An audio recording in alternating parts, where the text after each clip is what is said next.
I am নাই হল। হ্যাঁ আজকে করব নারকেলের চাম্বার।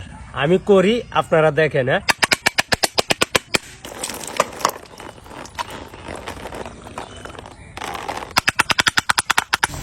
অনেক কষ্ট হইতাছে, মনে হইতাছে তারা জামাইবো একজন আরেকজনটা ছাড়া থাকতেই পারে না। নারকেলের চাম্বার করলে একটা পেঁয়াজ লাগবো, শুকনা মরিচ লাগবো, নারকেল লাগবো।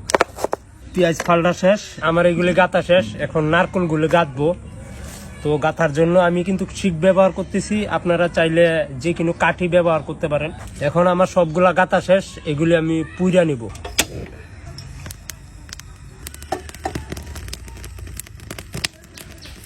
আমার পুরা শেষ, দেখতেই পাচ্ছেন চমৎকার একটা কালার আছে, ফ্লেভার আছে, একটা ফ্লেভার, সুন্দর একটা ফ্লেভার আছে। এখন আমি এগুলি বাড়িতে নিব, পেঁয়াজ গুলি দিয়ে নিব, তারপরে দিব আপনার এই নারকেল গুলি গরম।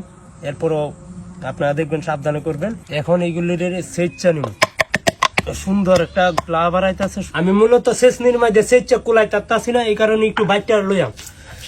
মানে আপনারাও চাইলে বাইকটা লইতারুন। হেনতে আপনি পাড়া মেয়েদের ডলা দেয়া আনছি, এখন এই কয়েকটা সেচা দেয়া আপনারা দেখাই, এই বুঝতে পারবেন।